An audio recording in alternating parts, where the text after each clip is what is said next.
come sit. That's a beautiful section. Sit with me. Mid-situation. Oh, that's the important part.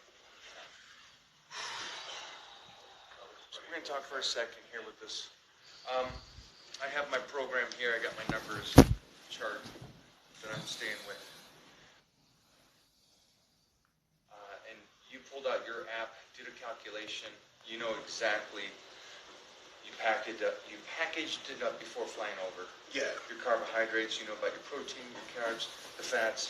And you have it on your app. Yeah. What would you say to these guys about keeping track of like workouts, keeping track of your nutrition and training? I think like the analogy that I always use is it's like your savings to buy a house, okay? It's a big purchase.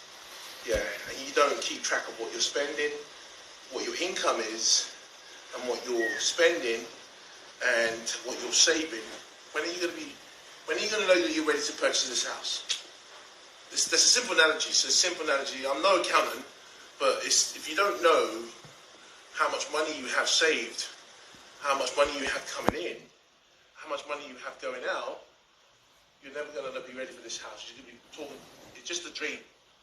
It's never going to be a reality.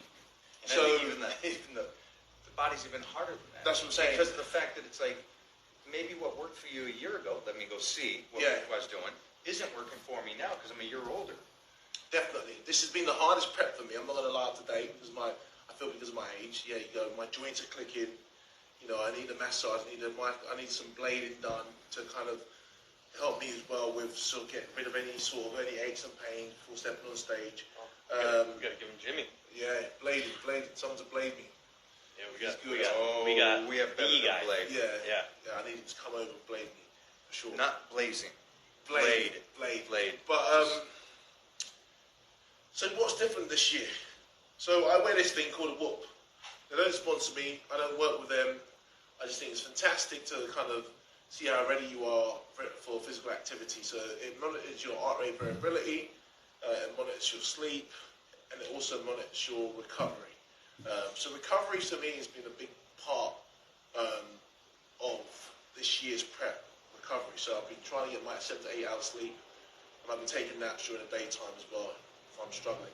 Just kind of go lie down for a couple of hours. So when it comes to tracking your nutrition and training, it's so important because then you can look at the numbers that you've done within your training program and think, okay, where can I make improvements? Because you might feel like you've had a shit session, but when you look at your numbers, you've actually done a better session than you did previously. So it's again, women lie, men lie, numbers don't. So keep your numbers, by keeping your track of your numbers, that will help you. With nutrition, like I know tracking can be a pain in the backside. It could be inconvenient. It keeps me involved. It can be an inconvenient for some people, and they can understand that. Oh my God, they don't understand the concept of weighing food. Okay.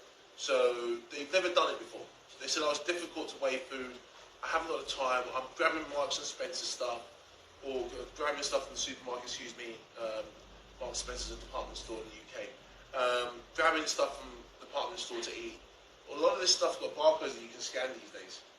So you can scan them, track them, whatever you consume, you can scan it. Oh, yeah. You know, so there's no excuse. People just hiding the truth from themselves.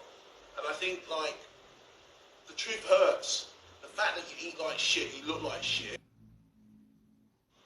eating a lot of bad stuff. But it's like when you've consumed it and you've been the rapper, that event never occurred. It's almost like a fucking... You lied to yourself. That's all right. I'll get on track tomorrow. Yeah, one of the best things... I do a lot of reading now, so there's a book called Atomic Habits. And it's within that book, it's about teaching good habits. And it says, never miss twice. So I've always used that analogy myself. Like this, even during this prep, there's been times that I've fucked up with my diet, been too tired to go to the gym, but never skip twice. Where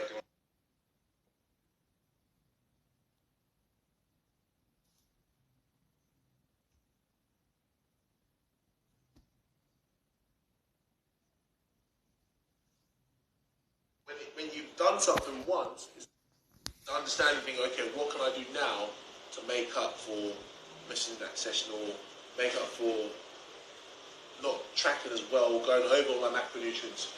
Slipping. Yeah, so Don't keep slipping. yeah, you can't keep slipping. Like, you know, everybody loves to achieve something that they think they can't achieve, but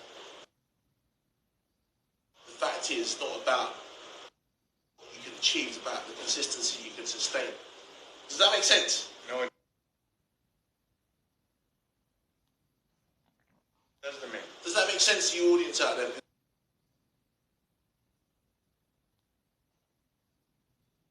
It's the sustainability of the consistency of doing the same shit day in, day out and not getting bored. You know, someone also, I read in the book in regards to what's the difference between a professional athlete and an amateur athlete. The difference between a professional athlete is that a professional athlete will do the same thing every day and be able to cope with the boredom, where an amateur athlete will get bored. Yeah. See, you're saying it to me. So I've been doing this 45 years. That's what I'm saying. Same exercises, the same thing, 45 years, and people ask you, or ask me, why you are still being able to do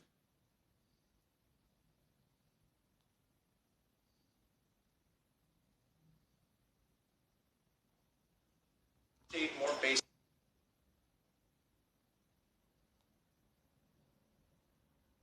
stuff. Oh, my girls are home. My girls are home.